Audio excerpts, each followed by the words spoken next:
But first, it's my migraine dump. Well, parties are often followed by a massive hangover. You know the score, a splitting headache that just won't go away, flimsy, grovelling excuses for the embarrassments of the night before, perhaps a dash of nausea, perhaps even a dash of remorse. Well, Partygate, the illegal lockdown-busting scandal that engulfed Boris Johnson's Conservative government, has now turned into a 6-month hangover from hell for the beleaguered and notably remorseless Prime Minister. And the excuses of the last remaining Boris bros are sounding increasingly desperate.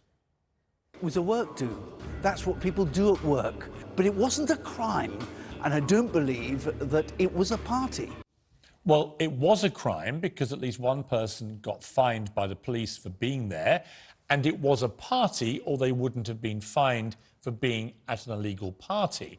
And that's what he says about that's what people do at work. Does Desmond Swayne work in a nightclub? Well, here's his colleague, Peter Bone. You might want it to be a party, but unless you're going to say that the Prime Minister is not telling the truth and the Met Police aren't telling the truth, it wasn't a party.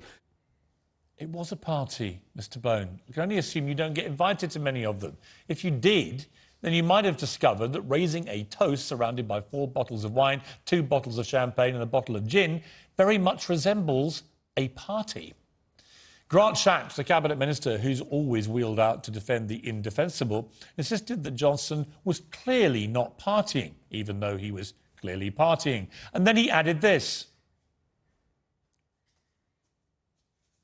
I think it's probably worth recalling in context that throughout this period, the Prime Minister himself had been seriously ill, had a close brush with coronavirus. He lost his mum during the period. He's dealing with the pandemic.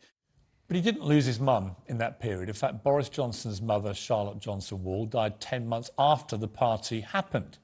Some people are saying we should move on from all this, but we shouldn't. This scandal goes to the heart of the Prime Minister's credibility and integrity. The Times reported today that Boris Johnson suggested to civil servant Sue Gray, the very woman investigating him, that she should drop her inquiry in that secret meeting 2 weeks ago that Number 10 said was all her idea, before admitting that they'd lied about that too and it was their idea. This is the kind of behaviour that mafia bosses get up to when they're trying to intimidate investigators. The slow trickle of damning evidence has turned into a relentless torrent of sleaze.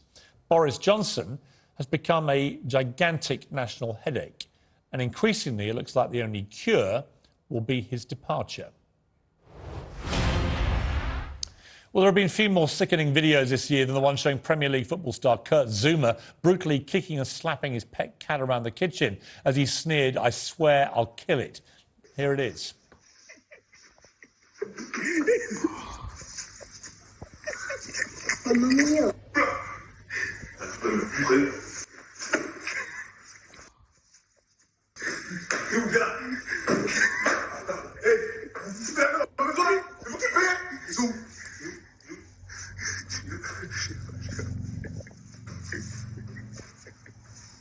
We're unable to see that video because his brother Johan filmed the whole thing. He said he thought it was really funny, posting it on Snapchat with laughing emojis. Well, today, justice had the last laugh on these snivelling little cowards as Zouma pleaded guilty to causing suffering to a protected animal and his equally vile brother admitted aiding and abetting him. But Zouma was fined just £250,000 by his club West Ham United, which, given he earns £6 million a year, is a pathetically ineffective slap on the wrist that he'll barely have noticed. If Zouma had done this to a woman, he'd never play professional football again. Why should he get away with doing it to a defenceless cat? Well, sometimes these stories are so shocking they become where were you moments, images so vivid or moving that you can recall exactly what you were doing when you stopped in your tracks and saw them.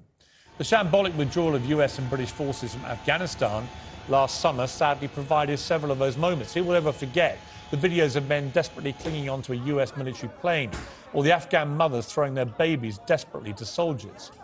So where was Dominic Raab, the British Foreign Secretary, when this all happened? Well, he was on holiday in Crete. And how about Sir Philip Barton, the boss of the British Foreign Office? Well, he was on holiday too in France, and that's where he stayed until after the evacuation was over.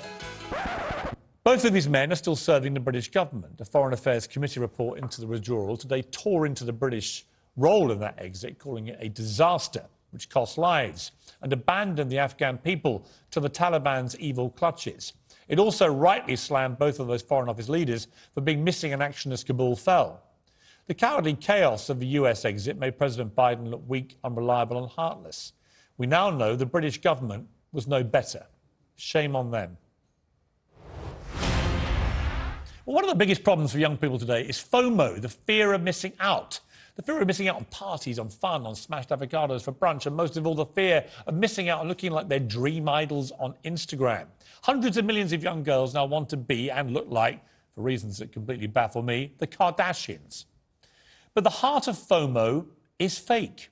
What they're in fear of missing out on usually doesn't even exist. The Kardashians are the global flag bearers for photographic fakery, as evidenced again by Kourtney's wedding to Travis Barker.